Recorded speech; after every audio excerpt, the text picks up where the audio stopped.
औज़ुबिल्लाहिमिनश्शैतानिर्रजीम बिस्मिल्लाहिर्रहमानिर्रहीम। आज हमारी सेकंड क्लास है प्रोफेशनल एंड कंप्यूटराइज अकाउंटिंग के इस कोर्स की। पिछली क्लास में यानी क्लास फर्स्ट में हमने इंट्रोडक्शन लिया था और डेफिनेशन देखी थी अकाउंटिंग की, बुक कीपिंग और अकाउंटिंग का डिफरेंस देखा था, अकाउंटिंग इक्वेशन को समझा था, 5 पिलर्स ऑफ अकाउंटिंग और rules of debit and credit और इंक्रीज और डिक्रीज और सिंगल एंट्री और डबल एंट्री के बारे में हमने पढ़ा था। इसका रिकॉर्डेड लेक्चर हमारे यूट्यूब चैनल पे मौजूद है। जिन लोगों ने उसको देखा है वो उनको अगर उसमें कोई क्वेश्चंस हो तो वो कर सकते हैं हमसे कमेंट्स के ज़रिए से। जो हमारी वीडियो है उसके ऊपर कमेंट्स करके भी आप क्वेश्चंस कर सकते हैं। तो हमारा रिकॉर्डेड लेक्चर मैं बता रहा था कि यूट्यूब चैनल पे रखा हुआ है जिसको आप लोग चेक कर सकते हैं और उस पर अगर आपको कोई क्वेश्चंस हो तो आप हमें व्हाट्सएप के ज़रिए से, ईमेल के ज़रिए से और जो हमारी वीडियो है उस पर कमेंट करके भी आप अपने क्वेश्चंस पूछ सकते हैं। ठीक है। हमारा आज का जो टॉपिक है, आज जो चीज़ें हमने देखनी है आज की क्लास में, उसमें है बिजनेस एंड अकाउंटिंग साइकिल। और इस बिजनेस और अकाउंटिंग साइकिल में उसके बाद फिर हम देखेंगे इन्वेंट्री मैनेजमेंट। ठीक है, इसको डिटेल में देखेंगे, बिजनेस साइकिल क्या होता है, अकाउंटिंग साइकिल क्या होता है और इन्वेंट्री का इंट्रोडक्शन लेंगे और फीफो मेथड सिस्टम और लाइफो सिस्टम और वेटेड एवरेज सिस्टम को हम पढ़ेंगे। बिजनेस एंड अकाउंटिंग साइकिल के दरमियान में हम डिफरेंस को देखेंगे। सबसे पहले हम पढ़ते हैं बिजनेस साइकिल क्या होता है। एक बिजनेस साइकिल जैसे ही कोई शख्स यानी जो बिजनेस स्टार्ट करने वाला है, जो बिजनेस का ऑनर है, वो जब डिसाइड करता है कि वो बिजनेस स्टार्ट करेगा और जब वो बिजनेस के अंदर इन्वेस्टमेंट करता है, अपने रिसोर्सेज को गेट टुगेदर करता है ताकि वो बिजनेस को स्टार्ट कर सके और अपने अकाउंटिंग साइकिल का प्रोसेस स्टार्ट करता है और तो यहाँ से उसका बिजनेस साइकिल शुरू हो जाता है। ये बिजनेस साइकिल खत्म कहाँ पर होता है? जब उसे एंड प्रॉफिट मिलता है। मसलन अगर उसने 1 महीने के लिए बिजनेस किया, मसलन कुछ ऑर्गेनाइजेशंस ऐसी होती हैं जो हर महीने अपना पीएनएल बनाती है, कुछ ऑर्गेनाइजेशंस हर 3 महीने में अपना प्रॉफिट एंड लॉस स्टेटमेंट बनाती है। पीएनएल यानी प्रॉफिट एंड लॉस स्टेटमेंट। ठीक है। ये ऐसी टर्मिनोलॉजीज हम इस्तेमाल करेंगे जो आम रूटीन लाइफ में इस्तेमाल होती हैं। ऑफिशियल लाइफ में अकाउंट्स की लैंग्वेजेस जो इस्तेमाल होती हैं, हम यहाँ पर भी वही लैंग्वेज इस्तेमाल करेंगे ताकि आप लोग यूज्ड टू हो जाए उससे। तो कुछ ऑर्गेनाइजेशंस होती हैं जो पीएनएल हर महीने बनाती हैं, कुछ अपना टेन्योर जो है वो 3 मंथ्स का रखती हैं। कुछ ऑर्गेनाइजेशंस ऐसी हैं जो अपना मसलन 1 साल का टेन्योर रखती हैं। डिफरेंट डिफरेंट होता है। 1 साल को तो लाजमी रखना ही रखना होता है, हर साल के प्रोग्रेस चेक करने के लिए लाजमी रखना होता है। लेकिन बहुत सारी ऑर्गेनाइजेशंस ऐसी होती हैं, बल्कि मैक्सिमम ऑर्गेनाइजेशंस ये काम करती हैं कि वो अपना मंथली अपनी प्रोग्रेस को भी चेक कर रही होती हैं। तो जब कोई ऑर्गेनाइजेशन अपना मंथली प्रोग्रेस चेक कर रही होती है तो उसे हर महीने अपना पीएनएल बनाना पड़ता है। ठीक है।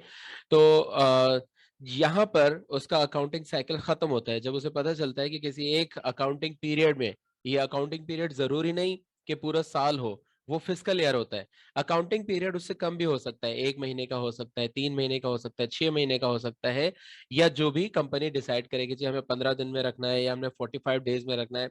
It depends on the business कि बिजनेस किस तरह का है, उसका प्रोसेस कैसा चल रहा है, तो उस हिसाब से आप फिर उसको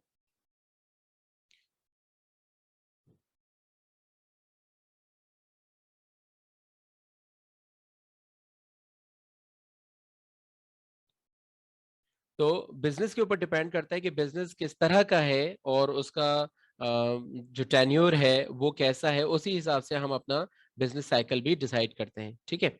अच्छा, जहां से बिजनेस स्टार्ट हुआ और जब हमें पता चला कि जी यहाँ पर हमें अगर इतना प्रॉफिट हुआ है या इतना लॉस हुआ है या अब हमारे बिजनेस की पोजीशन ये है, ये कहलाता है बिजनेस साइकिल। ठीक है। अच्छा, एक मरतबा आपने बिजनेस साइकिल स्टार्ट करने के बाद उसको एक सर्टेन पॉइंट पर लाकर एंड किया। मसलन मैंने आज बिजनेस स्टार्ट किया है, आज 12 मार्च है, तो मैं देखूंगा कि 11 अप्रैल पर मेरा क्या प्रॉफिट एंड लॉस स्टेटमेंट है। ठीक है, पीएनएल मेरा क्या कहता है कि मैं प्रॉफिट में हूं या मैं लॉस में हूं, तो ये मेरा एक बिजनेस साइकिल कहलाएगा। ओके। ये जो फर्स्ट जो बिजनेस साइकिल है ये स्टार्ट हुआ है from the date of commencement of the business, business के स्टार्ट होने के डेट से। उसके बाद हर एक बिजनेस साइकिल तब स्टार्ट होता है जब प्रीवियस बिजनेस साइकिल हमारा क्लोज होता है। यानी 12 मार्च को मैंने शुरू किया और 11 अप्रैल तक लेकर गया, अब 11 अप्रैल को रात को 12 बजे मैंने अपना बिजनेस साइकिल क्लोज किया और उसके वेरी नेक्स्ट डे से यानी वेरी नेक्स्ट मिनट से यानी जैसे ही 12:01 होंगे और वो 12 तारीख आ जाएगी, 12 अप्रैल आ जाएगी, तो मेरा नेक्स्ट बिजनेस साइकिल स्टार्ट हो जाएगा। ठीक है, बिजनेस साइकिल की छोटी सी डेफिनेशन है, accounting cycle is more important than a business cycle. इसमें हमारे पूरे अकाउंटिंग प्रोसेस का साइकिल हो रहा होता है। ठीक है, अच्छा, ये अकाउंटिंग साइकिल नॉर्मली हमारे पूरे फिस्कल पीरियड पे होता है, फिस्कल ईयर पर होता है। अच्छा, फिस्कल ईयर भी डिफरेंट होते हैं, हर एक ऑर्गेनाइजेशन और हर एक मुल्क अपनी जरूरत के मुताबिक अपना फिस्कल ईयर डिसाइड करता है। ये फिस्कल ईयर क्या होता है? फिस्कल ईयर वो साल का हिस्सा होता है जिस साल के दौरान हम अपना बिजनेस स्टार्ट करते हैं और उसको सॉरी अपने अकाउंटिंग साइकिल को स्टार्ट करते हैं और उसे एंड अप करते हैं किसी एक सर्टेन टाइम पीरियड पे। ठीक है, नॉर्मली ये स्टार्ट होता है 1 जनवरी से 31 दिसंबर तक, क्योंकि हमारा नॉर्मल साल भी, नॉर्मल ईयर भी वो इसी ड्यूरेशन में चल रहा होता है। 1 जनवरी से लेकर 31 जनवरी तक एक फिस्कल ईयर होता है। उसके बाद फिर next fiscal year next year की 1 जनवरी से शुरू हो जाता है।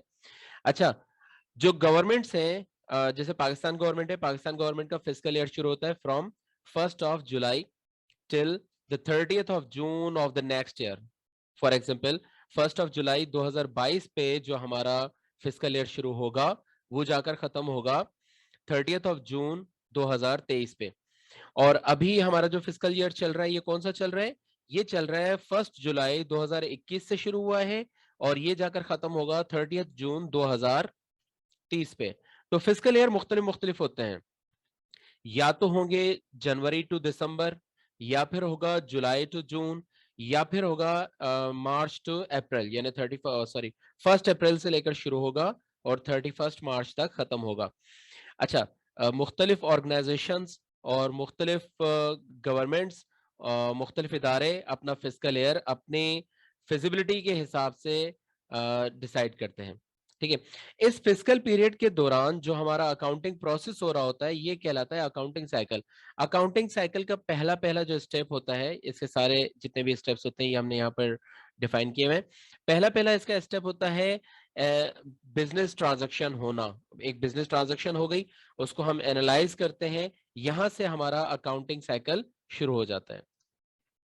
मेरा इंटरनेट कनेक्शन थोड़ा स्लो है तो मैं अपनी वीडियो स्टॉप कर रहा हूं और सिर्फ स्क्रीन में अपनी शेयर रहने दे रहा हूं। ठीक है, आप लोग भी कोशिश करें कि अपनी वीडियोस स्टॉप कर लें ताकि इंटरनेट जो है वो अनइंटरप्टेड हमें अपनी ये चलती रहे, हमारी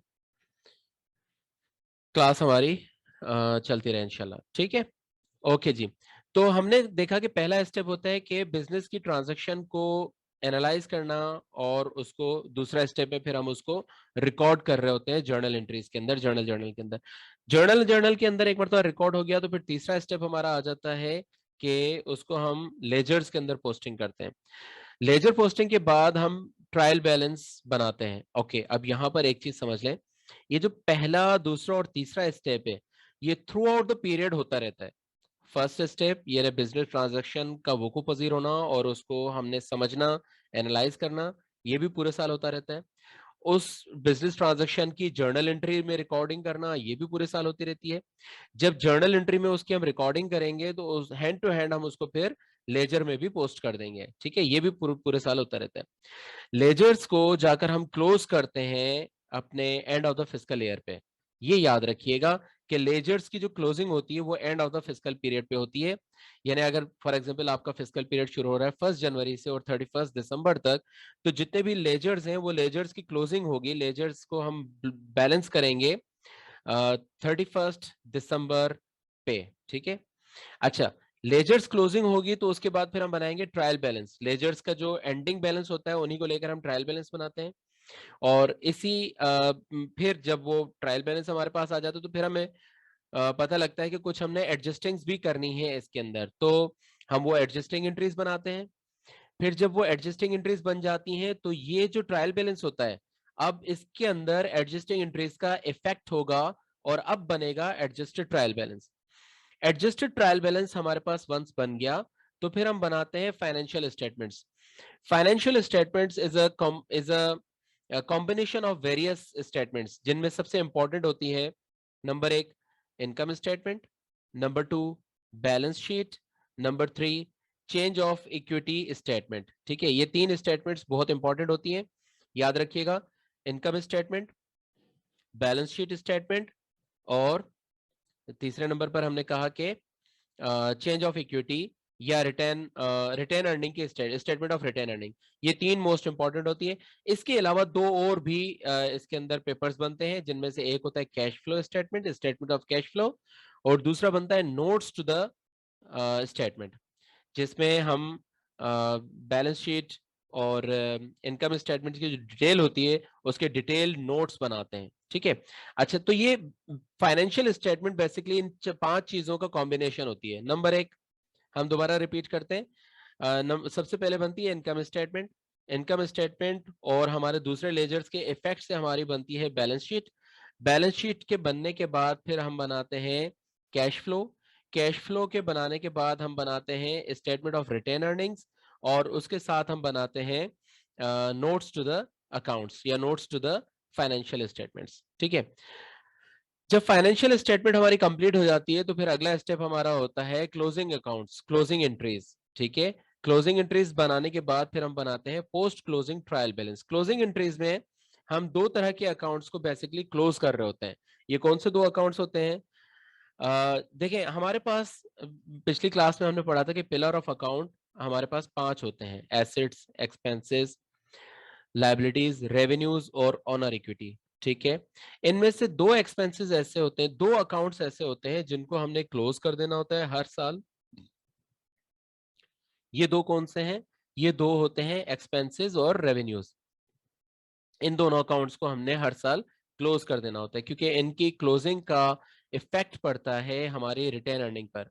बाकी जो 3 अकाउंट्स हैं, यानी liabilities, revenues, honour equity, sorry liability, assets and honour equity, ये तीनों हमारे जाते हैं नेक्स्ट ईयर में। इनकी क्लोजिंग नहीं होती। ये जब तक हमारा बिजनेस रहेगा ये तीनों अकाउंट्स हमारे लाइव रहेंगे। जबकि बाकी जो 2 अकाउंट्स है, रेवेन्यू और एक्सपेंसेस, ये दोनों अकाउंट्स हर एक फिस्कल पीरियड के लिए अलग अलग होते हैं। तो हर एक फिस्कल पीरियड में हम इनको खत्म कर देते हैं, फिर नए फिस्कल पीरियड के लिए नए सिरे से 0 से शुरू होते हैं ये। ठीक है, अच्छा, इसके लिए हम करते हैं क्लोजिंग एंट्रीज। जब क्लोजिंग एंट्री बना देते हैं तो पोस्ट क्लोजिंग ट्रायल बैलेंस बनाया जाता है, यानी क्लोजिंग एंट्री के बाद वाला ट्रायल बैलेंस बनाया जाता है, जो कि हमारी बेसिकली ओपनिंग एंट्रीज भी होती हैं, या फिर उसी की मदद से हम ओपनिंग एंट्रीज बनाते हैं और फिर दोबारा से हमारा पूरा अकाउंटिंग साइकिल शुरू हो जाता है। अच्छा, इस अकाउंटिंग साइकिल को हम थोड़ा सा डिटेल से समझेंगे। इसकी एक हम एग्जाम्पल भी करेंगे। ठीक है, ताकि आपको बहुत अच्छे तरीके से समझ में आ जाइए। ओके, आ जाए हम अपने एग्जाम्पल पर चलते हैं। मैंने यहाँ पर एक क्वेश्चन निकाला है आप लोगों के लिए जो मैं आपको नोट्स प्रोवाइड करूंगा इंशाल्लाह बहुत जल्दी। उसमें आपको ये एग्जांपल्स मिलेंगी और इसके अलावा भी एग्जांपल्स मिलेंगी, और मैं चाहूंगा कि आप लोग घर पे इन एग्जांपल्स की प्रैक्टिस करें, ताकि आपको इसकी अंडरस्टैंडिंग बहुत अच्छी आ जाए। ओके, एक चीज पहले मैं समझा दूं, वापस चलते हैं हम अपने इसी स्लाइड्स पर।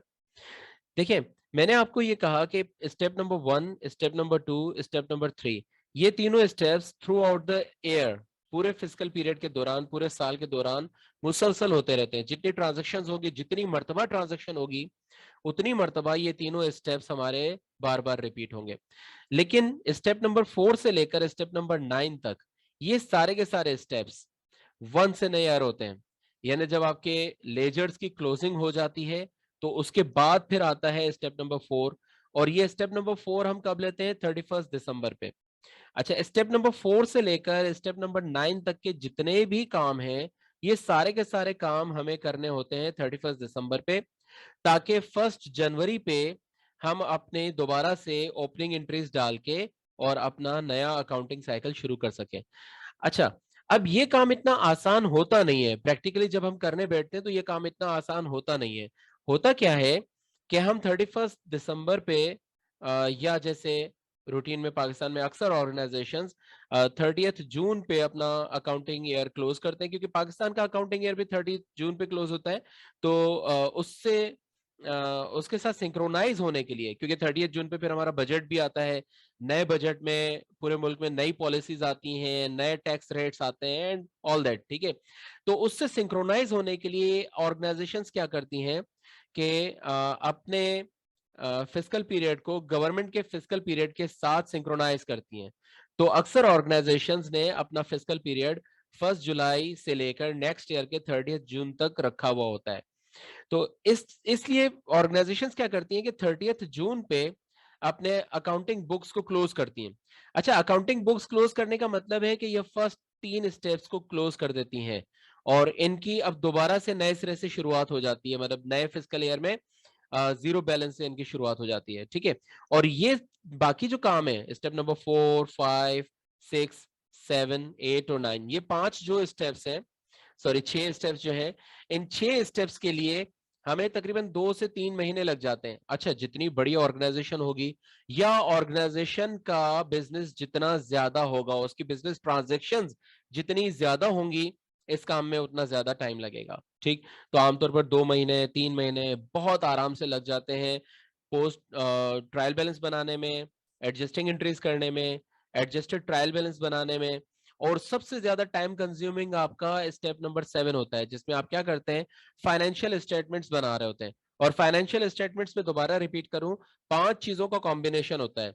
Number 1 income statement, number 2 balance sheet, number 3 cash flow statement, number 4 statement of retained earnings, और नंबर 5 अल्लाह आपका भला करे, देखिए सेंस से निकल गया, हालांकि अभी भी आपको मैंने बताया, okay, notes to the financial statement. ये 5 चीजों का कॉम्बिनेशन होता है फाइनेंशियल स्टेटमेंट, ठीक है। इसमें सबसे ज्यादा टाइम लगता है। एक मरतबा ये बन गया तो फिर क्लोजिंग अकाउंट्स बनाना और पोस्ट क्लोजिंग ट्रायल बैलेंस बनाना कोई मुश्किल नहीं होता, और उसके बाद फिर हमारी ओपनिंग एंट्रीज भी आसानी से होती हैं। तो हम क्या करते हैं कि जब फिस्कल पीरियड क्लोज होता है तो हम अपने लेजर्स को क्लोज कर देते हैं, लेकिन लेजर्स का ओपनिंग बैलेंस अभी नहीं लेते, या अगर लेते भी हैं तो कोई टेंटेटिव ओपनिंग बैलेंस ले लेते हैं। और जब हमारा ये पूरा पीरियड कंप्लीट हो जाता है तो हम वो टेंटेटिव ओपनिंग बैलेंस की जगह पर जो एक्चुअल ओपनिंग बैलेंस आ रहा होता है वो फिर हम डाल देते हैं वहां पर, चाहे वो 2 महीने बाद हो, चाहे 2 दिन बाद हो, चाहे 2 घंटे के बाद आ जाए हमारे पास ये अमाउंट। लेकिन एक मरतबा हम अपना अकाउंटिंग साइकिल, सॉरी, एक मरतबा हम अपना अकाउंटिंग साइकिल कंप्लीट करने के बाद फिर ओपनिंग बैलेंसेस डालते हैं। ओके, आगे चल के जब हम कंप्यूटराइज अकाउंटिंग को पढ़ेंगे तो आपको पता चलेगा कि अब हम ये सारा काम करते ही नहीं है।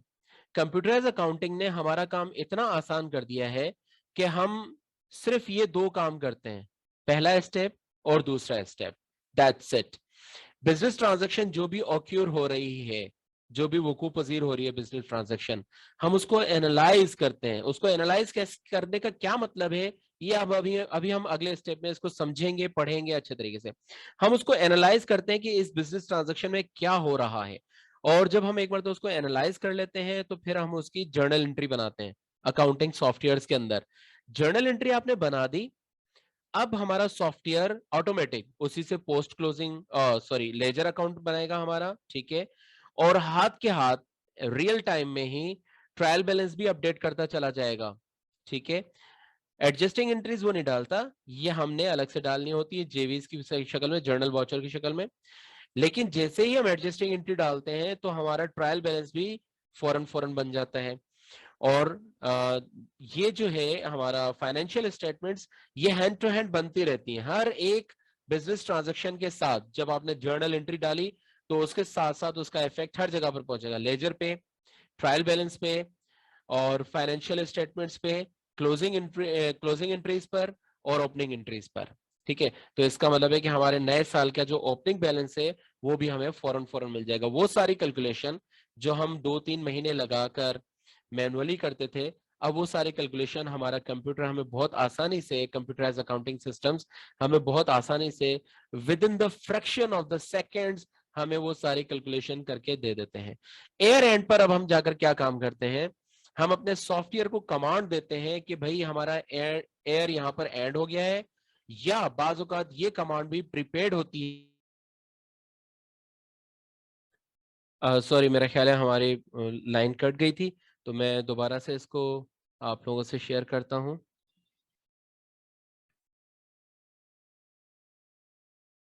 नूर, मुझे बताना लास्ट हम कहाँ पर थे, जहां तक मैंने लेक्चर दिया उसके आगे फिर मैं कंटिन्यू करूँ प्लीज।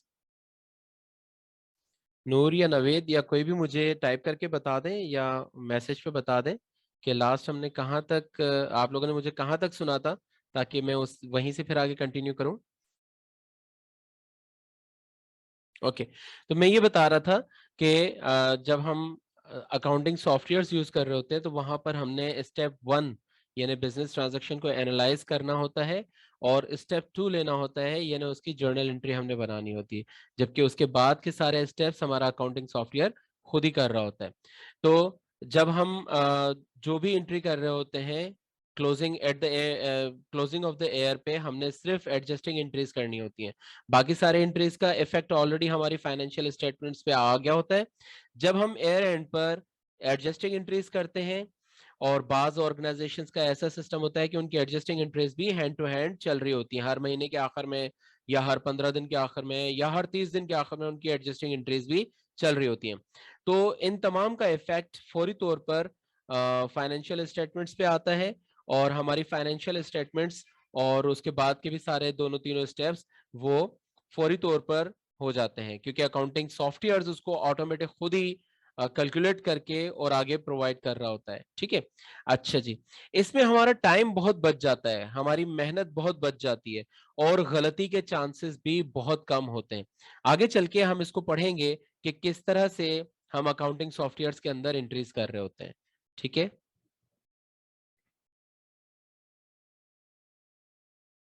बिल्कुल एग्जैक्टली यही बात है। नूर अली ने लिखा है कि कंप्यूटराइज अकाउंटिंग ने हमारी जिंदगी बहुत आसान कर दी, और हमने सिर्फ एंट्रीज करनी है। वो भी एंट्रीज कौन सी पोस्ट करनी है? जर्नल एंट्रीज को हमने पोस्टिंग करना है। जर्नल एंट्री की पोस्टिंग में अगर आपने गलती कर दी तो यकीन रखें कि आपका अकाउंटिंग सॉफ्टवेयर आपकी गलती को सुधारेगा नहीं। आपकी मिस्टेक को तो वो पकड़ सकता है, लेकिन आपके एरर को वो नहीं पकड़ सकता। एरर ना करना ये हमारी जिम्मेदारी है। उसके बाद अकाउंटिंग सॉफ्टवेयर सारा का सारा बहुत प्रॉपर तरीके से हमारी रिपोर्ट्स बनाकर हमें दे देता है। ठीक है, अच्छा जी, मेरा ख्याल है हमारे इस सेशन का टाइम आउट हो रहा है, बल्कि हम यही शुरू कर देते हैं। अगर टाइम आउट हो गया तो फिर हम न्यू सेशन शुरू कर देंगे। लेट मी चेक कि हमारे सेशन का टाइम कितना रह गया है।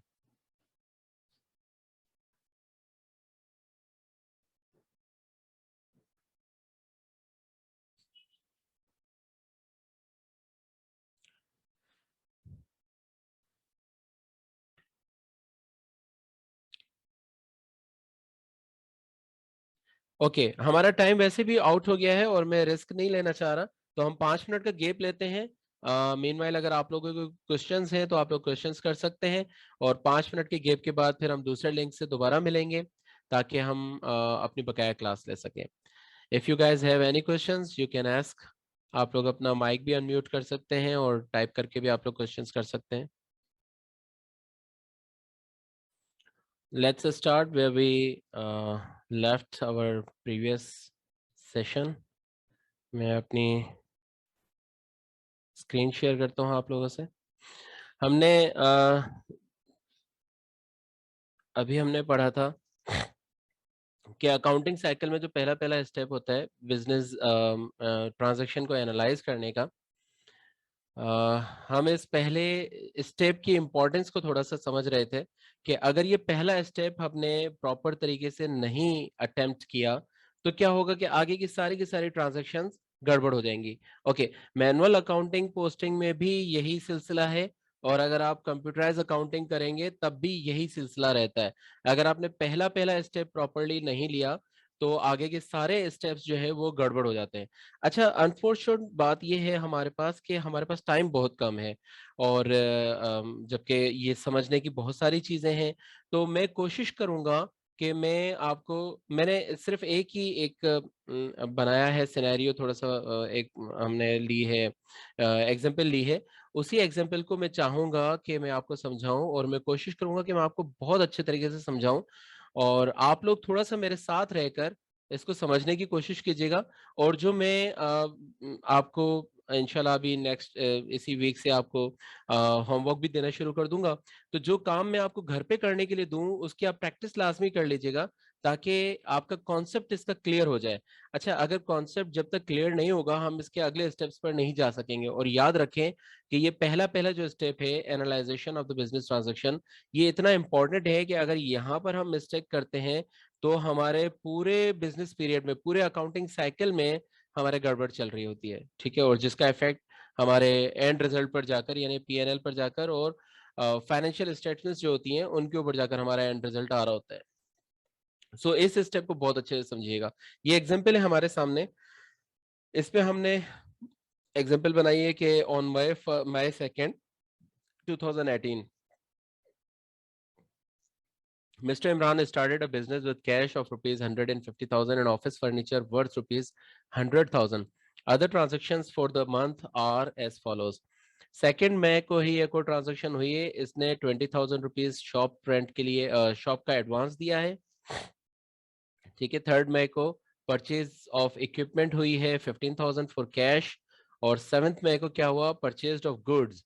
अब यहाँ जहन में रखिएगा कि पहले इन्होंने क्या किया है, इक्विपमेंट परचेज किया है, यहाँ पर इन्होंने क्या किया है, गुड्स परचेज किया। गुड्स क्या होता है, वो सामान जो हम दोबारा बेचने के लिए खरीद रहे होते हैं उसको हम कहते हैं goods. Purchase of goods for sales, अच्छा आगे यहाँ डिफाइन भी कर दिया, for sales rupees 50,000 on cash. 50,000 का सामान हमने कैश में खरीदा है और 20,000 का सामान हमने क्रेडिट पे खरीदा है फ्रॉम खलील एंड सन्स। अच्छा, 14th मई को goods sold to Ikram brothers worth rupees 21,000 and rupees 30,000 on credit and sold on cash for rupees 10,000 worth of cash sells rupees 7,000। ठीक है, इकराम ब्रदर्स को 21,000 रुपए का सामान 30,000 रुपए में बेचा है। ऑब्वियसली ऐसा ही होना है कि हम अपना प्रॉफिट मार्जिन रख के और फिर हम बेचते हैं। जिस सामान की कीमत हमें 21,000 की मिली है वो सामान हमने आगे 30,000 का बेचा है, तो यहाँ से हमारा प्रॉफिट मार्जिन भी या हमारा ग्रॉस प्रॉफिट भी हमें पता लग जाएगा। और उसके अलावा कैश में सामान बेचा है 10,000 रुपए का जिसकी वर्थ थी, ठीक है, सोल्ड हमने किया है 10,000 का और उसकी वर्थ थी 7,000। ठीक है, अच्छा, इकराम ब्रदर्स को हमने बेचा है ऑन क्रेडिट। ये जहन में रखिएगा कि इकराम ब्रदर को हमने बेचा है क्रेडिट पर, जबकि हमने कैश में कितना बेचा है, 10,000 रुपए का सामान। 17th मई को मिस्टर इमरान ने विड्रॉ किए हैं। मिस्टर इमरान कौन है, पहले पहले ट्रांजेक्शन में देखे, पहले पहले नरेशन में कि मिस्टर इमरान ने बिजनेस स्टार्ट किया है, तो बिजनेस का ऑनर है मिस्टर इमरान। ठीक है, और उसने विड्रॉ किया है।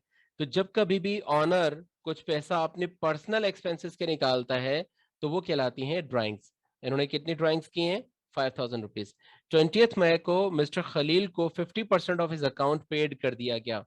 मिस्टर खलील कौन था, 7th मई पे हमने मिस्टर खलील से 20,000 रुपए का सामान ऑन क्रेडिट खरीदा था। यहाँ आपको नजर आ रहा होगा जो मैंने हाईलाइट किया है कि 20,000 रुपए का सामान मिस्टर खलील से क्रेडिट पे खरीदा है 7th मई को। ये जाकर हमने 20 तारीख को हमने उसे 50% ऑफ इट पे कर दिया है। 20,000 का 50% 10,000 हमने उसको पे कर दिया। 25th मई को we receive 20,000 from Ikram brothers.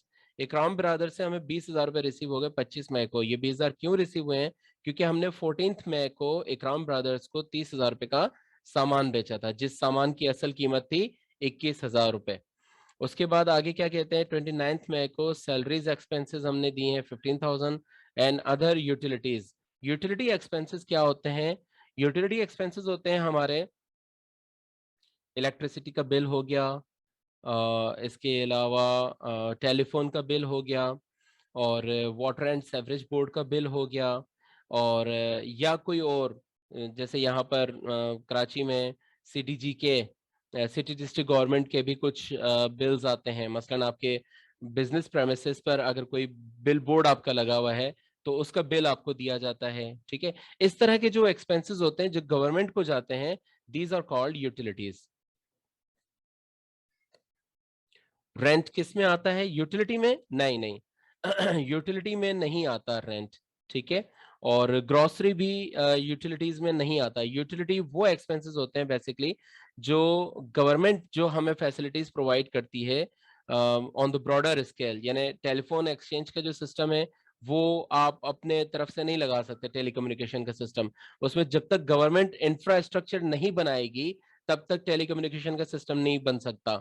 Electricity भी जब तक गवर्नमेंट इंफ्रास्ट्रक्चर नहीं बनाएगी, नहीं डेवलप करेगी, तब तक इलेक्ट्रिसिटी का भी आप मतलब कोई प्राइवेट कंपनी एज सच नहीं लगा सकती जब तक गवर्नमेंट उसमें इन्वॉल्व ना हो जाए। इसी तरह रोड्स एंड सेवरेज का सिस्टम हो गया, रोड्स का सिस्टम हो गया, वाटर सप्लाई का सिस्टम हो गया, ये सारे सिस्टम जिनमें गवर्नमेंट्स इन्वॉल्व होती हैं, उनके जो हमें एक्सपेंसेस पे करने पड़ते हैं, that is called utilities. Normally इसको इस सेंस में समझे।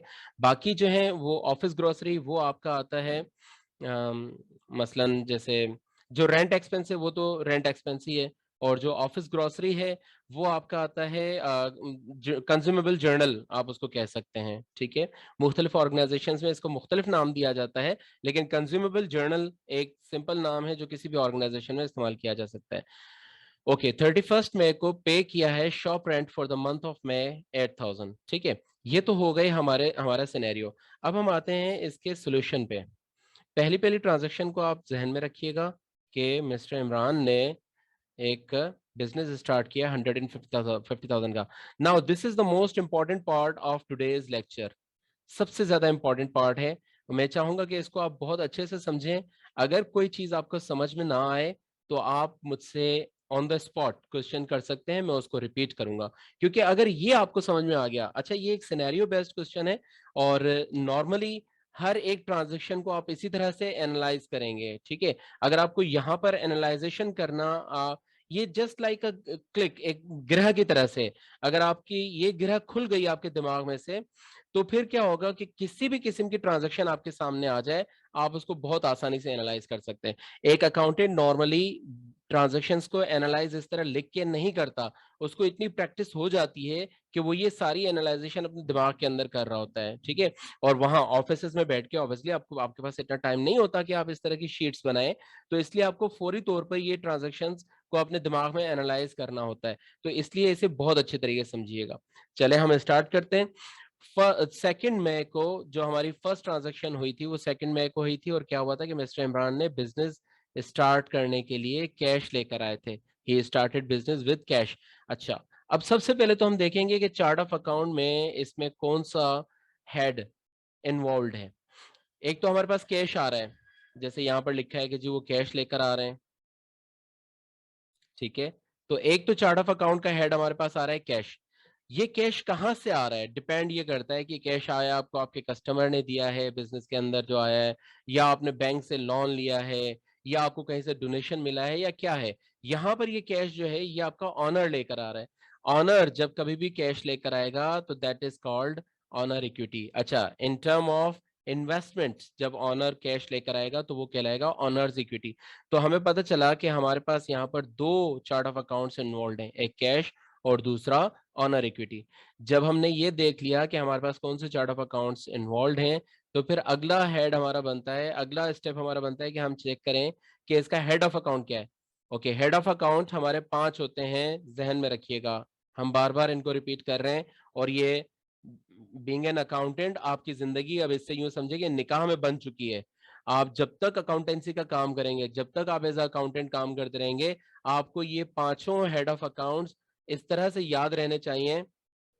मैं कोई अजीब सी मिसाल नहीं देना चाह रहा, जैसे हमें अपना नाम याद रहता है, या शादी के बाद इंसान को अपनी बेगम का नाम याद रहता है, इस तरह से आपको याद रहने चाहिए। Number 1, assets, liabilities, honour equity, expenses, revenue. ठीक है, ये 5 हेड ऑफ अकाउंट्स हैं। मैं रिपीट कर रहा हूं, आप लोग जहन में रख लें। ठीक है, assets, liabilities, honour equity, expenses, revenue. तरतीब कोई भी दे दें, लेकिन है ये पांचों हेड ऑफ अकाउंट्स। ठीक है, तो चार्ट ऑफ अकाउंट हमने जब फाइंड आउट कर लिया तो उसके बाद फिर हम देखेंगे कि हेड ऑफ अकाउंट कौन सा इन्वॉल्व है। कैश किस हेड ऑफ अकाउंट से बिलोंग करता है, cash belongs to the assets, और owner equity belongs to the owner equity, या जिसको हम कैपिटल भी कहते हैं। ठीक है, ये कैपिटल से या ऑनर इक्विटी से, या अगर शेयर होल्डर कंपनी है तो शेयर होल्डर इक्विटी से इसका ताल्लुक है। ठीक है, अब हम देखेंगे कि इसकी कंडीशन क्या है, क्या ये बढ़ रहा है या कम हो रहा है। तो बिजनेस के, अच्छा बिजनेस के पॉइंट ऑफ व्यू से सोचिएगा, ऑनर के पॉइंट ऑफ व्यू से कभी भी नहीं सोचिएगा। ऑनर इन्वेस्टमेंट कर रहा है तो उसके पास से तो पैसे जा रहे हैं ना, आपने उसके पॉइंट ऑफ व्यू से नहीं सोचना, आपने बिजनेस के पॉइंट ऑफ व्यू से सोचना है दोनों चीजों को, हर एक चीज को, जितनी भी चीजें आएंगी उनको, क्योंकि आप बिजनेस के अकाउंटेंट हैं, आप बिजनेस के ऑनर के अकाउंटेंट नहीं है, तो आपने बिजनेस के पॉइंट ऑफ व्यू से सोचना है। कैश एसेट्स है, एसेट्स हमारे बिजनेस में आ रहा है। पहले जब तक बिजनेस स्टार्ट नहीं किया गया था, कोई इन्वेस्टमेंट नहीं की गई थी बिजनेस में, तो बिजनेस के अंदर कैश था 0। आज बिजनेस के अंदर इन्वेस्टमेंट कर दी गई है 150,000 रुपीज की, तो हमारा कैश 0 से बढ़कर 1,50,000 हो गया, इंक्रीज हो गया। जब कैश या एसेट्स जब इंक्रीज होते हैं तो उनको हम डेबिट साइड पर रिकॉर्ड करते हैं। ये हम लास्ट क्लास में पढ़ चुके हैं कि इंक्रीज और डिक्रीज के जो हमारे रूल्स हैं वो क्या हैं, या डेबिट और क्रेडिट के rules of debit and credit, या रूल्स ऑफ इंक्रीज और डिक्रीज क्या है, ये हम अपने लास्ट लेक्चर में पढ़ चुके हैं। अगर जिन लोगों ने लास्ट लेक्चर अटेंड नहीं किया तो वो हमारा रिकॉर्डेड लेक्चर चेक कर सकते हैं, उसका लिंक आपके ग्रुप में भी दिया हुआ है। ठीक है, तो जब एसेट्स इंक्रीज होते हैं तो उनको हम डेबिट साइड पर रिकॉर्ड करते हैं। फिर दूसरा चार्ट ऑफ अकाउंट था हमारा ऑनर इक्विटी।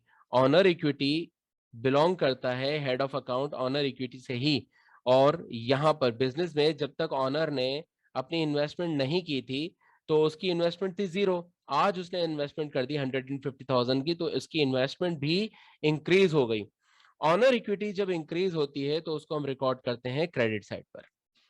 ठीक है, अगर कोई क्वेश्चन हो तो आप पूछ लीजिएगा, अगर आप नहीं पूछेंगे तो मैं कंसिडर करूंगा कि आपको सब चीज समझ में आ गई है। ओके, ये पहला काम तो इसने ये किया था कि कैश लेकर आया था, कैश के साथ साथ 1,00,000 रुपए का फर्नीचर भी दिया था ताकि अपने बिजनेस को अच्छे तरीके से अंजाम दे सके। तो इस दूसरी कंडीशन में क्या हो रहा है, दूसरी कंडीशन में कैश नहीं आ रहा हमारे पास, बल्कि दूसरी कंडीशन में हमारे पास आ रहा है फर्नीचर। तो हमारे पास दो चार्ट ऑफ अकाउंट्स आ गए, एक फर्नीचर क्योंकि बिजनेस में फर्नीचर आ रहा है, और दूसरा चार्ट ऑफ अकाउंट आ गया ऑनर इक्विटी, क्योंकि ये फर्नीचर बिजनेस का ऑनर एज ए इन्वेस्टमेंट दे रहा है। गुड गुड, ओके, तो ये फर्नीचर बिजनेस का ऑनर एज ए इन्वेस्टमेंट दे रहा है, तो ये भी ऑनर इक्विटी हो जाएगा। ओके, फर्नीचर बिलोंग करता है एसेट से, यानी उसका हेड ऑफ अकाउंट होता है एसेट्स, और owner equity again honour equity से बिलोंग करता है। अगेन हम देखते हैं कि इनकी कंडीशन क्या है, तो इन दोनों की कंडीशन बन रही है, दोनों की ही कंडीशन अगेन इंक्रीज आ रही है, यानी एसेट्स भी या फर्नीचर भी, पहले बिजनेस में कुछ नहीं था, अब आ गया है 1,00,000 रुपए का फर्नीचर, तो इंक्रीज हो गया। ऑनर इक्विटी जो उन्होंने पहले 1,00,000 रुपए 1,50,000 रुपए इन्वेस्टमेंट की थी, अब 1,00,000 रुपए का फर्नीचर भी आ गया, तो अब ऑनर इक्विटी कितनी हो गई, 2.5 लाख रुपए, 1,50,000 रुपए कैश और 1,00,000 रुपए फर्नीचर, यानी 2.5 लाख रुपए की अब, यानी पहले 0 थी, 0 से बढ़कर 1,50,000 हो गई, अब 1,50,000 से मजीद 1,00,000 रुपए से इंक्रीज हो गई। तो ये दोनों चीजें भी हमारी डेबिट साइड, सॉरी, एसेट्स हमारे आ जाएंगे डेबिट साइड पर, ऑनर इक्विटी हमारी आ जाएगी क्रेडिट साइड पर। ठीक है, उसके बाद आते हैं तीसरी ट्रांजैक्शन पे और देखते हैं कि यहाँ पर क्या हो रहा है। तीसरी ट्रांजैक्शन में उन्होंने शॉप का एडवांस पे किया है, ये रेंट नहीं है, ये एडवांस है। आपको पता है ना कि जब भी हम कोई मकान या दुकान या कोई जमीन अगर हम रेंट पर लेते हैं तो हमें कुछ अमाउंट एज अ एडवांस रखवाना पड़ता है, एज अ सिक्योरिटी डिपॉजिट रखवाना पड़ता है। तो this is kind of security deposit. ठीक है, बल्कि हम इसको यहाँ सिक्योरिटी डिपॉजिट ही कर देते हैं, ज्यादा सही वर्ड है। सिक्योरिटी डिपॉजिट इसलिए रखवाते हैं ताकि ऑनर की सिक्योरिटी रहे कि अगर आप काइंड ऑफ अगर पेमेंट नहीं करते 1-2 महीने तक, खुदा ना खास्ता, रेंट की, तो वो आपके सिक्योरिटी डिपॉजिट में से पैसे काट लेता है। ठीक है, तो सिक्योरिटी डिपॉजिट 20,000 उसने पे किया है फॉर शॉप रेंट। अब हमारे पास अगेन यहाँ पर दो चीजें आ गई, एक हो गया सिक्योरिटी डिपॉजिट। अच्छा, सिक्योरिटी डिपॉजिट की एक कंडीशन होती है कि ये आप जब मकान या दुकान को खाली करेंगे तो आपको एज इट इज वापस मिल जाएगा। ठीक है, ओके, एक तो आ गया हमारे पास सिक्योरिटी डिपॉजिट, और दूसरा इसमें चार्ट ऑफ अकाउंट आ गया कैश, क्योंकि हमने कैश पे किया है ना, एज ए सिक्योरिटी डिपॉजिट हमने कैश पे किया है 20,000 का। अब हम इसको देखते हैं कि चार्ट ऑफ अकाउंट हमारे पास दो आ गए, एक सिक्योरिटी डिपॉजिट और दूसरा कैश, तो इनके हेड ऑफ अकाउंट्स क्या बन रहे हैं। सिक्योरिटी डिपॉजिट हमारी अमानत रखी हुई है हमारे ऑनर के पास, या जो प्रेमिसेस है उस प्रेमिसेस का जो ऑनर है उसके पास हमारी अमानत रखी हुई है। ठीक है, तो ये जब हम उसकी शॉप को खाली करेंगे तो हमें वो ये पैसे वापस कर देगा, तो ये हमारा बनेगा एसेट्स। ठीक है, क्योंकि ये हमारा कैश ये जो हमारे जो बिजनेस ऑनर है या जो प्रेमिसेस है उसके पास रखा हुआ है। सर इसको प्रीपेड रेंट नहीं कह सकते। नहीं बेटा, ये प्रीपेड रेंट नहीं है। प्रीपेड रेंट आपका रेंट का जो टाइम पीरियड है जो कि नॉर्मली 1 महीने का होता है, 1 महीने, मसलन अभी क्या मंथ चल रहा है, मार्च। मार्च के शुरू में आपने जो रेंट दिया है, 1 मार्च को आपने for the month of March जो रेंट दिया है, ये कहलाएगा प्रीपेड रेंट। ठीक है, मार्च का महीना खत्म हो गया, अब आपको ये रेंट वापस नहीं मिलेगा, अब ये एक्सपेंस आउट हो गया। अब आप इसकी एडजस्टिंग एंट्री पोस्ट करेंगे, आप इस प्रीपेड रेंट को क्रेडिट करेंगे और रेंट एक्सपेंस को डेबिट कर देंगे। जो पहले जब आपने एडवांस में रेंट दिया था तो आपने क्या पोस्टिंग की होगी, प्रीपेड रेंट डेबिट और कैश क्रेडिट किया होगा। मंथ एंड पर ये आपका कंज्यूम हो गया, यानी मार्च का पूरा महीना आपने यूटिलाइज किया इस शॉप को या इस प्रेमिसेस को, तो आपने उसको उसके रेंट को कंज्यूम कर लिया। ठीक है, तो अब आप उसकी एडजस्टिंग एंट्री डालेंगे कि रेंट एक्सपेंस डेबिट और प्रीपेड रेंट क्रेडिट। ये पैसा आपको वापस नहीं मिलेगा। सिक्योरिटी डिपॉजिट का पैसा जब आप शॉप छोड़ते हैं तो आपको वापस मिलता है, तो वो डिफरेंट नेचर है। ठीक है, वो एक्सपेंस की नेचर नहीं है, वो एसेट्स की नेचर है आपकी। ये एक तरह से आपकी अमानत रखी हुई है, आपके जो प्रेमिसेस का ऑनर है उसके पास आपकी अमानत रखी हुई है, तो ये आपका एसेट है। पहले सिक्योरिटी डिपॉजिट के तौर पर आपने 0 रुपया दिए हुए थे, अब आपने 20,000 रुपए दे दिए, तो ये इंक्रीज हो गया। एसेट जब इंक्रीज होता है तो डेबिट साइड पर रिकॉर्ड किया जाता है।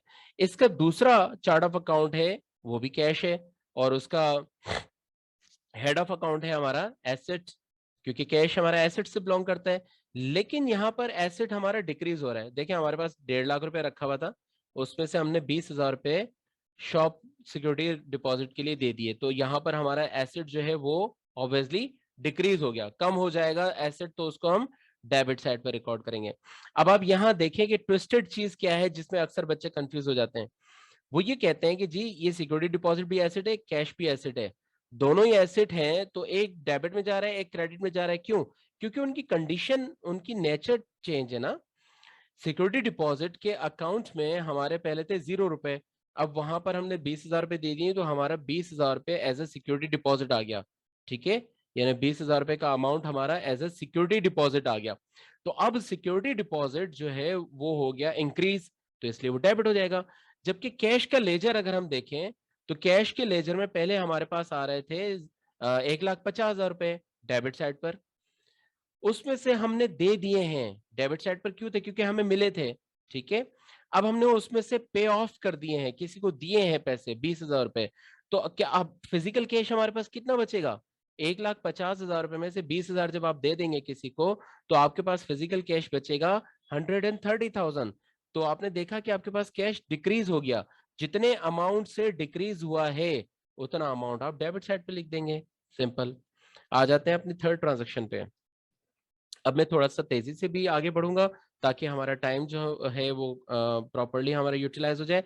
अनफॉर्चुनेटली आज का जो हमारा टॉपिक जो हमने डिसाइड किया था कि ये सारी चीजें हमने पढ़नी है, वो हम कंप्लीट नहीं कर पाएंगे अनफॉर्चुनेटली। तो मैं कोशिश करूंगा कि या तो हम नेक्स्ट क्लास में उसको ले लें, या मिड ऑफ द वीक में उसकी एक वीडियो अपलोड कर दूंगा, तो आप लोग काइंडली वो वीडियो देख लीजिएगा। ठीक है, ओके। नंबर 3 पर क्या किया? परचेज ऑफ इक्विपमेंट हुआ 15,000 का ऑन कैश। कैश में इक्विपमेंट परचेज किया है 15,000 रुपए का।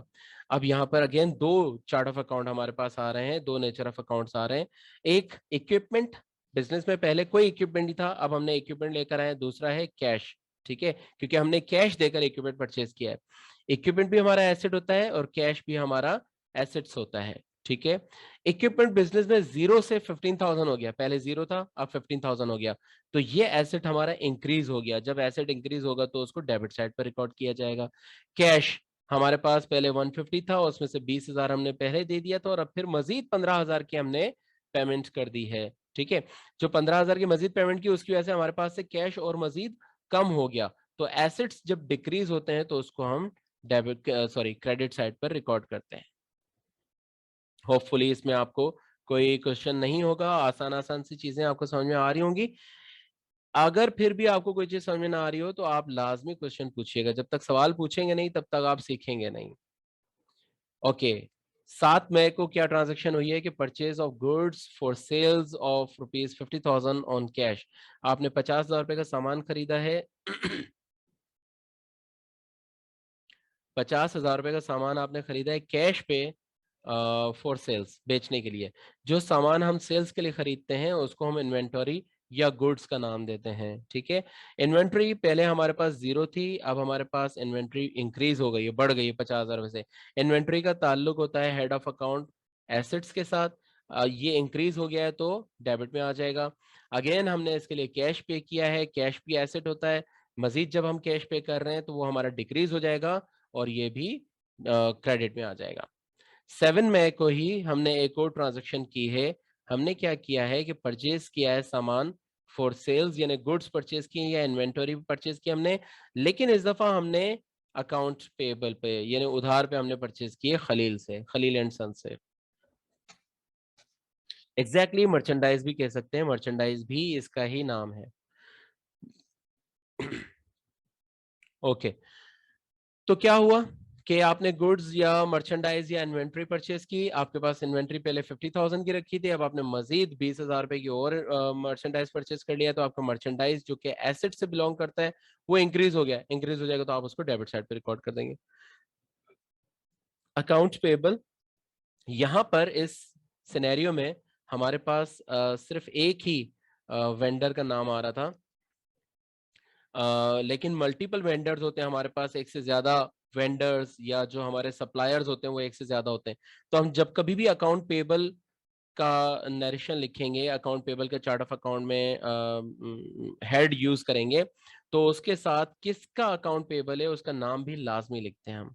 यहाँ जैसे है खलील एंड सन्स, लाइक आपका एक और अकाउंट पेबल है, आपका एक और वेंडर है जिससे आप परचेसिंग करते हैं, उसका नाम है इब्राहिम एंड सन्स। तो आप लिखेंगे, सॉरी, आप लिखेंगे account payable Ibrahim and sons, account payable Khalil and sons, और इनके लेजर्स भी अलग अलग बनेंगे। याद रखें जितने आपके अकाउंट पेबल, जितने आपके वेंडर्स होंगे, जितने आपके सप्लायर्स होंगे और जितने आपके कस्टमर्स होंगे जिनसे आप उधार में लेन देन कर रहे होते हैं, उन सब का एक सेपरेट सेपरेट अकाउंट्स बनते हैं, याद रखिएगा। ओके तो यहां पर हमने खलील एंड सन्स से उधार पे सामान खरीदा है, उधार सामान खरीदा है, इसका मतलब हमने अपनी जिम्मेदारी को बढ़ा दिया है, अपनी लायबिलिटी को बढ़ा दिया है, ठीक है। पहले हमारे ऊपर किसी किस्म की कोई लायबिलिटी नहीं थी, ऑर्गेनाइजेशन के ऊपर, बिजनेस के ऊपर कोई लायबिलिटी नहीं थी। अब हमने किसी से उधार पे सामान लिया है तो हमारे ऊपर एक लायबिलिटी बढ़ गई कि हमने एक सर्टेन टाइम पीरियड के बाद उसको उसकी पेमेंट वापस करनी है। तो लायबिलिटी इंक्रीज जब होती है तो वो क्रेडिट में रिकॉर्ड की जाती है। आते हैं नेक्स्ट ट्रांजैक्शन पे। 14th ऑफ मई को goods sold to Ikram brothers worth ₹21,000 for ₹30,000 on credit, ठीक है। अच्छा जी, यहां पर ना थोड़ा सा ट्विस्टेड है, हमने इस क्वेश्चन को जानबूझ के थोड़ा सा ट्विस्ट किया है। दो अमाउंट्स आपको बताकर आपको परेशान करने की कोशिश की है। हमने क्या लिखा है, अब इसको थोड़ा गौर से एनालाइज कीजिएगा, अच्छे तरीके से इसको समझिएगा। सबसे कॉम्प्लिकेटेड आपकी ट्रांजैक्शन यही ट्रांजैक्शन है। अगर इसको आपने समझ लिया, अच्छे से एनालाइज कर लिया, तो फिर आपके लिए बाकी सारी चीजें बहुत आसान हो जाएंगी। Goods sold to Ikram brothers worth ₹21,000 for ₹30,000 on credit. दो अमाउंट्स दे दी गई हैं, 21,000 और 30,000। हमें कैसे पता चलेगा कि हम 21,000 वाली अमाउंट इस्तेमाल करेंगे या 30,000 वाली अमाउंट इस्तेमाल करेंगे? तो इसको आप गौर से पढ़ें, क्या कह रहे हैं। इकराम ब्रदर को सामान बेचा है जिसकी कीमत थी 21,000 रुपए, लेकिन हमने उसे बेचा है 30,000 रुपए में उधार पे, ठीक है। देखिए, जो जब हम सेल परचेज कर रहे होते हैं तो जो सामान हम बेच रहे होते हैं वो ऑब्वियसली हमें कम कीमत पे मिला होता है, वो हमारी कहलाती है कॉस्ट प्राइस, ठीक है। उसको सीपी भी कहते हैं, उसको परचेजिंग प्राइस भी कहते हैं, ठीक है। पीपी या सीपी मुख्तलिफ जगहों पर मुख्तलिफ टर्म्स यूज होती हैं, लेकिन ये होती है हमारी कॉस्ट प्राइस, यानी वो प्राइस जिस पर हमने खरीदा है। अब जितने का हमने खरीदा है उतने का ही हम बेचेंगे तो नहीं ना, हम तो उसके ऊपर कुछ ना कुछ प्रॉफिट रख के बेचेंगे ना। तो जितना प्रॉफिट हम रखते हैं वो प्रॉफिट कहलाता है जीपी, प्रॉफिट, ग्रॉस प्रॉफिट, या प्रॉफिट मार्जिन, ठीक है, पीएम, प्रॉफिट मार्जिन कहलाता है। अच्छा जी, और जिस प्राइस पर हम बेच रहे होते हैं वो कहलाती है ट्रेड प्राइस या सेल्स प्राइस। एसपी या टीपी, ठीक है। मुख्तलिफ जगहों पर मुख्तलिफ टर्मिनोलॉजीज यूज होती हैं, उनका मतलब एक ही होता है, लेकिन हर ऑर्गेनाइजेशन अपने हिसाब से अपनी टर्मिनोलॉजीज यूज कर रहा होता है, ठीक है। तो कुछ जगहों पर इस सेलिंग प्राइस को सेलिंग प्राइस ही कहा जाता है, सिंपल। कुछ लोग इसको ट्रेड प्राइस कह रहे होते हैं। मसलन अगर आप जैसे फार्मास्यूटिकल कंपनी में जाएंगे ना, तो वहां पर आपको कहीं पर भी सेलिंग प्राइस का नाम नहीं इस्तेमाल करते हुए वो मिलेंगे। वो हमेशा आपको ट्रेड प्राइस बताएंगे कि जी इसकी ट्रेड प्राइस क्या है। अगर बाज़ वक़्त ऐसा भी आता है, ऐसा भी होता है कि इनके जो सेल्स एजेंट्स आते हैं फार्मास्यूटिकल कंपनीज के, उनसे अगर हम पूछते हैं कि सेलिंग प्राइस क्या है, तो वो परेशान होते हैं कि सेलिंग प्राइस क्या है। वो इतने यूज्ड टू होते हैं अपनी इस टर्मिनोलॉजी से, ट्रेड प्राइस, टीपी की टर्मिनोलॉजी से, कि वो ट्रेड प्राइस भी नहीं जानते, वो सिर्फ टीपी जानते हैं, ठीक है। तो हमने देखा कि ये इसकी कॉस्ट प्राइस थी 21,000, जबकि सेलिंग प्राइस थी 30,000। याद रखें कि यहाँ पर हम गुड्स सोल्ड कर रहे हैं, सेल कर रहे हैं, तो हम सेलिंग प्राइस लेंगे, हम कॉस्ट प्राइस नहीं लेंगे कभी भी, हम सेलिंग प्राइस लेंगे, ठीक है। अच्छा, ये गुड्स हम बेच रहे हैं उधार पर, ये उधार जो हमने बाद में जाकर लेना है, तो ये कहलाएगा अकाउंट रिसीवेबल। अकाउंट रिसीवेबल, इकराम ब्रदर्स।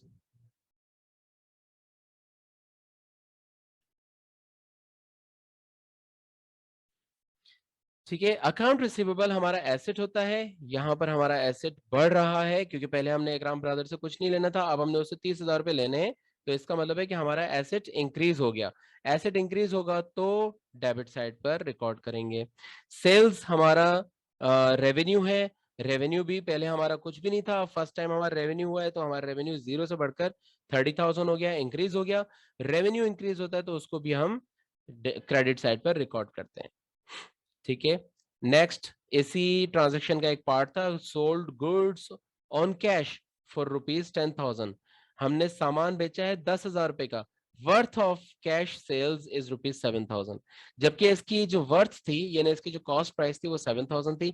अगेन हम कॉस्ट प्राइस को रिकॉर्ड नहीं करेंगे, हम इसकी जो सेलिंग प्राइस है उसको रिकॉर्ड करेंगे, ठीक है। तो कैश हमें मिल रहा है क्योंकि हमने कैश पे बेचा है, और कैश हमारा एसेट होता है, और कैश पे जब हम बेचेंगे तो हमारा एसेट इंक्रीज हो जाएगा। अब हमारे पास 10,000 रुपए आ गए हैं, तो हम अपने एसेट्स को इंक्रीज कर देंगे, यानी डेबिट साइड पे रिकॉर्ड कर देंगे। और सेल्स अगेन हमारा रेवेन्यू है, रेवेन्यू भी हमारा पहले 30,000 हुआ था, अब मजीद 10,000 का रेवेन्यू हो गया, तो हमारा रेवेन्यू भी इंक्रीज हो गया, तो उसको हम क्रेडिट साइड पर रिकॉर्ड कर देंगे। मैं थोड़ा जल्दी जल्दी खत्म करूं क्योंकि हमारा टाइम रिमेनिंग बहुत कम रह गया है, रिकॉर्डेड लेक्चर का 9 मिनट्स रह गए हैं। अच्छा, mister Imran withdraw ₹5,000 for his personal expenses. Drawings की है उसके, जो ऑनर अपने पर्सनल इस्तेमाल के लिए जो पैसा निकालता है उसको कहते हैं ड्राइंग्स। यहाँ ड्राइंग्स वो जो स्केचेस बनाते हैं वो नहीं है, ये ड्रॉ से निकला। ड्रॉ यानी किसी चीज से को निकालना, बाहर निकालना। तो ड्राइंग्स यानी पर्सनल, अपने ऑनर अपने पर्सनल यूजेज के लिए जो पैसे निकालता है या जो सामान निकालता है उसको ड्राइंग्स कहते हैं, ठीक है। ड्राइंग्स का नेचर ऑफ अकाउंट है ऑनर्स इक्विटी। ऑनर इक्विटी अब कम हो जाएगा क्योंकि ऑनर ने अपना पैसा निकाल लिया ना, तो उसकी ऑनर इक्विटी कम हो जाए, डिक्रीज हो जाएगी, तो हम उसको डेबिट साइड पे रिकॉर्ड करेंगे। कैश निकाला है, कैश भी हमारा डिक्रीज हो रहा है, सॉरी यहाँ मैंने इंक्रीज लिख दिया गलती से। कैश हमारा एसेट है, बिजनेस में से एसेट जा रहा है, ऑनर के पास जा रहा है लेकिन बिजनेस में से निकल रहा है, ठीक है। तो एसेट जब डिक्रीज होता है तो उसको डेबिट सॉरी क्रेडिट साइड पर रिकॉर्ड किया जाता है। Paid to Khalil and sons 50% of his account. 20 मई को हमने खलील एंड सन्स को उसके अकाउंट का 50% पे कर दिया। 50 खलील एंड सन्स को हमने पे करना था कितना, 20,000 पे करना था, उसमें से 50% हमने पे कर दिया। ये हमने देखें यहाँ पर हमने रिकॉर्ड किया था, अकाउंट पेबल को हमने डेबिट किया, सॉरी क्रेडिट किया था, क्योंकि हमारी लाइबिलिटी थी जो इंक्रीज हो रही थी।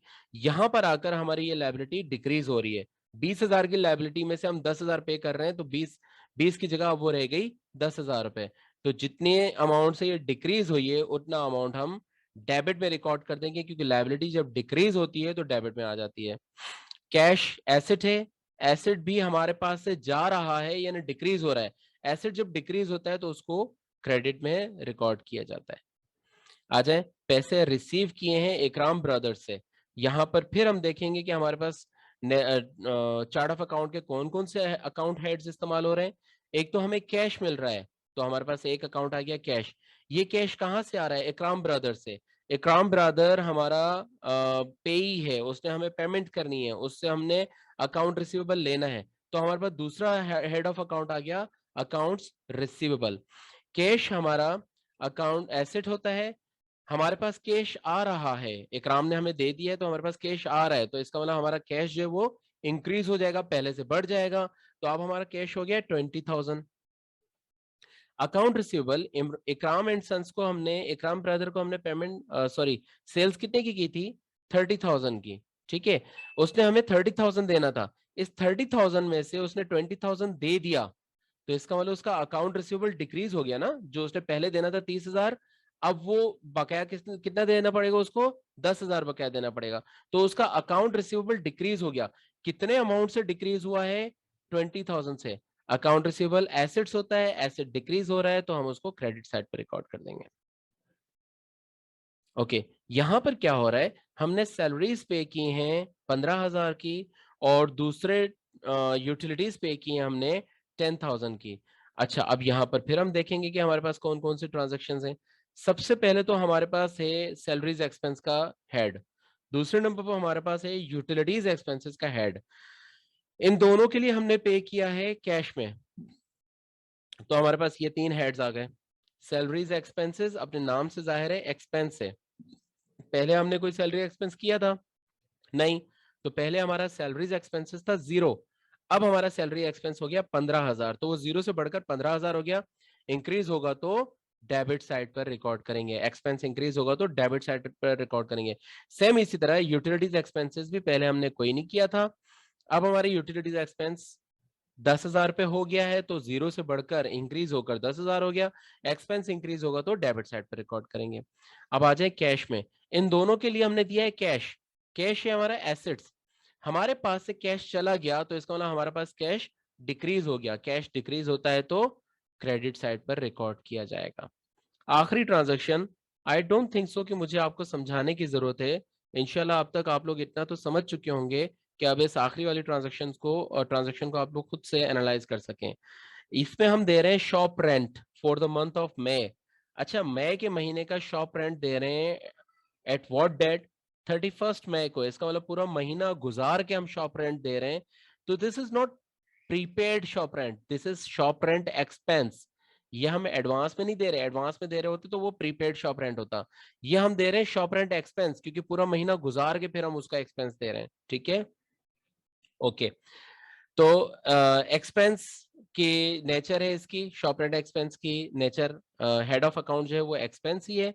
हमारा पहले एक्सपेंस 0 था, शॉप रेंट का एक्सपेंस 0 था, अब वो 0 से बढ़कर 8,000 हो गया तो इंक्रीज हो गया, एक्सपेंस इंक्रीज होता है तो डेबिट साइड पे रिकॉर्ड करते हैं। इस शॉप रेंट एक्सपेंस के लिए हमने दिया है कैश। ठीक है, कैश हमारा एसेट होता है, हमारे पास से जा रहा है, हमने दे दिया ना तो हमारे पास से जा रहा है, हमारे पास से जाएगा तो डिक्रीज हो जाएगा और उसको हम रिकॉर्ड कर देंगे क्रेडिट साइड पर। This is it guys, hope आप लोगों को समझ में आया होगा इंशाल्लाह। नेक्स्ट क्लास में, बल्कि नेक्स्ट क्लास से पहले ही मैं कोशिश करूंगा कि मैं आपको एक शॉर्ट वीडियो बनाकर भेजूं जिसमें इसके लेजर्स कैसे बनाए जाते हैं, और जो हमारा दूसरा जो टॉपिक था इन्वेंट्री वैल्यूएशन का, उसको भी हम उसके अंदर कवर करने की कोशिश करेंगे। अगर नहीं हो सका तो फिर हम इसके क्लास ले लेंगे इंशाल्लाह। आप लोगों के क्वेश्चंस हो तो हमारे पास 3 मिनट्स हैं। यही रेंट 1 मई को पे करते तो एंट्री कैसे होती? बिल्कुल सेम यही एंट्री होती अगर हम 1 मई को पे करते, सिर्फ 1 मई को आप रेंट पे कर रहे हैं for the month of May, उसकी नेचर को समझें। मई के महीने में अभी आपने शॉप को इस्तेमाल नहीं किया, लेकिन आप उसका रेंट दे रहे हैं, तो इसका मतलब आप एडवांस में रेंट दे रहे हैं ना।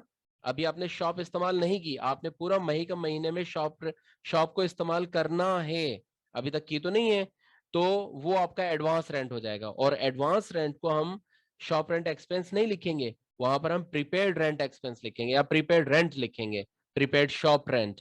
ठीक है, और प्रीपेड जो भी एक्सपेंस हमारा प्रीपेड होता है वो एसेट्स की नेचर का होता है, होगा वो भी इंक्रीज, क्योंकि एसेट हमारा इंक्रीज हो जाएगा तो उसको भी हम डेबिट में ही रिकॉर्ड करेंगे, लेकिन वहां नेचर ऑफ अकाउंट चेंज हो जाएगी। यहां पर शॉप रेंट एक्सपेंस आया है, जबकि अगर आप 1 मई को देते तो वहां पर आता prepaid rent, shop rent expense का नेचर ऑफ अकाउंट होता है एक्सपेंस, प्रीपेड शॉप रेंट का नेचर ऑफ अकाउंट होता है एसेट्स। ये डिफरेंस हो जाता वहां पर। Any other questions?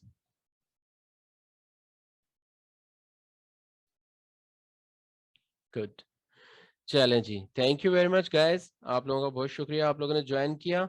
और मजीद अगर कोई क्वेश्चंस हो आपको तो आप लोग मुझसे व्हाट्सएप पे या ईमेल के थ्रू भी पूछ सकते हैं। ये वीडियो जैसे ही अपलोड हो जाएगी, इंशाल्लाह कल तक अपलोड हो जाएगी, तो मैं आपको इसका लिंक भी शेयर कर दूंगा, और इसको आप दोबारा देखिएगा और इसकी प्रैक्टिस कीजिएगा। ये बुनियादी चीजें हैं जिनकी आपकी जितनी अच्छी प्रैक्टिस होगी, आगे की चीजें आप उतने ज्यादा अच्छे तरीके से समझ सकेंगे। Okay, that's all for today. इंशाल्लाह नेक्स्ट वीक में मुलाकात होगी, तब तक के लिए खुदा हाफिज। और मैं अवेलेबल हूँ आप लोगों के लिए any kind of questions at any time. Thank you very much, Allah Hafiz.